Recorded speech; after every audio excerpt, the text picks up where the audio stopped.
Hi friends, welcome to my YouTube channel. നമുക്കിന്നൊരു coin pouch എങ്ങനെയാണ് ഉണ്ടാക്കുന്നതെന്ന് നോക്കാം.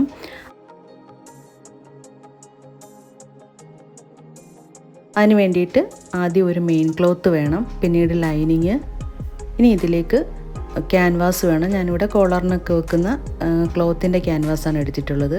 ഇതിലേക്കൊരു സിബ് കൂടി വേണം. ഇതിൻ്റെ അളവ് 22 സെൻറ്റിമീറ്റർ നീളവും 15 സെൻറ്റിമീറ്റർ വീതിയുമാണ്. ഈ ക്യാൻവാസിൻ്റെ മിനുസമുള്ള വശം തുണിയുടെ ചീത്ത വശത്തേക്ക് വെച്ച് നമുക്ക് അയൺ ചെയ്തെടുക്കാം.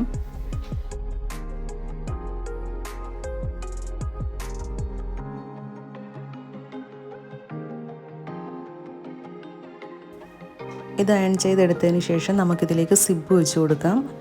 തുണിയുടെ നല്ല വശത്തേക്ക് സിബിൻ്റെ നല്ല വശം വരത്തക്ക രീതിയിൽ വെച്ചിട്ട് അതിൻ്റെ മുകളിലേക്ക് ലൈനിങ് വെച്ച് സ്റ്റിച്ച് ചെയ്തെടുക്കാം.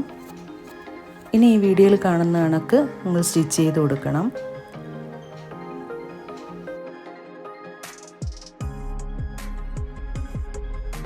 ആദ്യം കാണുമ്പോൾ നമുക്ക് മനസ്സിലായില്ലെങ്കിൽ വീഡിയോ 1-2 തവണ നോക്കി മനസ്സിലാക്കിയെടുത്താൽ മതി.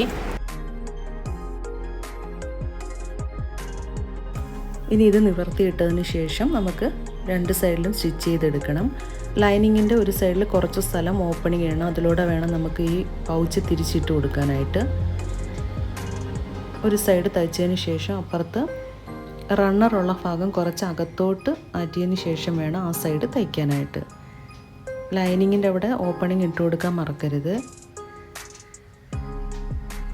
ഇനി അധികം വന്ന സിബ് നമുക്ക് മുറിച്ച് മാറ്റാം.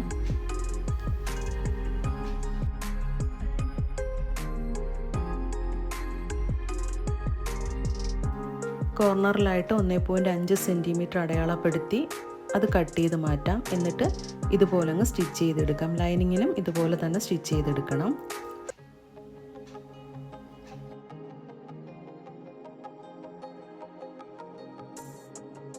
നമ്മൾ സ്റ്റിച്ച് ചെയ്തപ്പോൾ ലൈനിങ്ങിൽ ഒരു ഓപ്പൺ കൊടുത്തിട്ടുണ്ടായിരുന്നല്ലോ, അതിലൂടെ ഈ പൗച്ചിങ് തിരിച്ചിടണം. എൻ്റെ കയ്യിൽ നിന്ന് ആ വീഡിയോ അങ്ങ് മിസ്സായിപ്പോയി.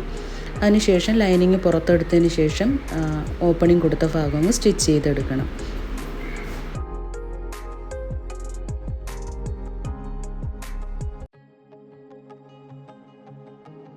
നമ്മുടെ കോയിൻ പൗച്ച് ഇവിടെ റെഡി ആയിട്ടുണ്ട്. വളരെ ഈസി ആയിട്ട് റെഡിയാക്കി എടുക്കാൻ പറ്റുന്ന ഒരു കോയിൻ പൗച്ചാണിത്. നിങ്ങൾ തീർച്ചയായിട്ടും ഒന്ന് ട്രൈ ചെയ്ത് നോക്കണം. നിങ്ങൾക്ക് ഇതുപോലുള്ള വീഡിയോസ് കാണാൻ താല്പര്യമെങ്കിൽ ഒന്ന് കമൻറ്റ് ചെയ്യാൻ മറക്കല്ലേ. അതുപോലെ തന്നെ നിങ്ങൾക്ക് ഈ വീഡിയോ ഇഷ്ടമായെങ്കിൽ ലൈക്ക് ചെയ്യാനും ഷെയർ ചെയ്യാനും ചാനൽ സബ്സ്ക്രൈബ് ചെയ്ത് സപ്പോർട്ട് ചെയ്യാനും മറക്കരുത്. Thanks for watching.